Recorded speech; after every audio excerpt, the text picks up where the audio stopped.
Hello everyone, welcome to study Jugaad. आज आम देखा जो अपकमिंग आरआई आउ एआरआई अमेन्स जो वैकेंसी आगू आसवाक जाऊँचे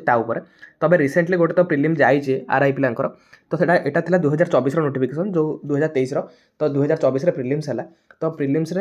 जो पिला बसते तो पर से समस्त पास कर दिया किंतु पर यहाँ कोर्ट केस होगी जो पिला 5 लाख पिला पियर माने फॉर्म फिलअप करते से पिला एलिजिबल पुणी कराला कि से एगेन प्रिलिम्स कंडक्ट कराब आ प्रिलिम्स भी एवं होती तो तार कटअप उपर ये भिडियो आगू गोटे कथा हाँ किंतु बर्तमान भिडियोटी स्पेशली से जो मैंने से 5 लाख पिला भितर नथिले कि ये प्रिलिम्स टी को से दबाक एलिजिबल हो पारे ना जेहेतु ये फॉर्म फिलअप बहुत आगुरी होता तो आगामी समस्ते गली वेट कर आगामी आरआई एआरआई जो अमीन्स वैकेंसी केबे आसिया जाउची तो भिडियोटी से बर्तमान ए नोटिफिकेशन टी ओ ट्रिपल एस तरफ आसी ना जेहेतु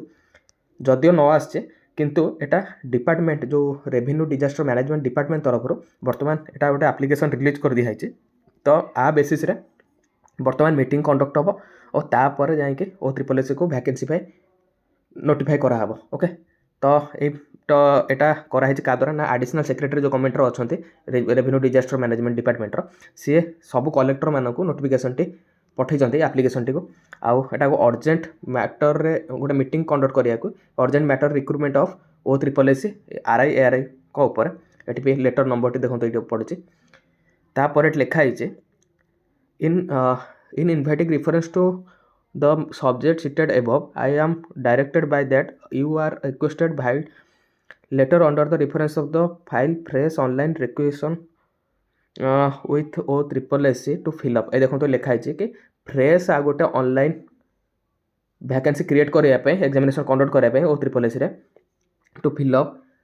बहुत बड़ वैकेंसी आसी जाऊँचे एटा आरआई 296 वैकेंसी आउ एआरआई 572 आउ अमेन्स 546 वैकेंसी आसक आगू जाऊँचे आउ ए से 4-5 डिस्ट्रिक्ट भी ताको ऑनलाइन रिक्वेशन को माने वर्तमान पर्यंत फिलअप कर अन्य डिस्ट्रिक्ट मैंने वर्तमान पर्यंत रेस्पॉन्स देना तो से बेसिस सब कलेक्टर मान को नोटिफिकेशन कर दिखाई कि एतिक सब वैकेंसी आसक जाऊँचे और तापर से मीटिंग कंडक्ट कर से ओ ट्रिपल एस को नोटिफाई करने जाए एगेन आगो को आसवा तो निश्चित जाऊँगी बहुत भी अर्जेंट बेसिस से फिलअप करेंगे लिखाई government pressurising hard to conduct recruitment process to fill up the vacant post at लिखते देखो अर्जेंट बेसिस फिलअप करा किंतु ओ ट्रिपल एस पर तो आप जानते केत भरसा कर कारण गोटे प्रीवियस जो एग्जामिनेशन टाक से ओ ट्रिपल एस ऑलरेडी 2-3 वर्ष नहीं गला आउ यहाँ नुआ वैकेंसी बर्तमान एप्लिकेशन आसी पुनर्बार ओ ट्रिपल एस को जीव आ से गोटे एग्जाम कंडक्ट करेंगे फिर फेयर एंड स्क्वायर प्रणाली समस्त को एग्जामिनेशन देला पर जाए से फेर दुनिया ये अच्छी तो आपर केते रिलायबल करहब तो मुझे जानी फिर भी जेहेतु government of India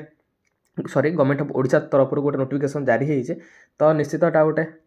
matter of thought कि से निश्चित भाव करेंगे अर्जेंट बेसिस जेहेतु से रिक्वायरमेंट अच्छी आउ भी बहुत जो पोस्ट ए प्रिलिम्स जो कंडक्ट होती से भी जो 5000-3000 पोस्ट भी 2500 खंडे पोस्ट से बर्तमान पर तो फिलअप होनी फिर भी आगू को आहरी भी रिक्रुटमेंट अच्छी तेणु आपको यदि नजर रखा तो निश्चित भाव में आसो 6-7 मास भर आसीज तो यहाँ गोटे बहुत ही गुड न्यूज से जो मैंने यही थरकर प्रिलिम्स एग्जाम दे पार नथिले किंतु एबे जो पिला सब प्रिलिम्स एग्जाम देइचंती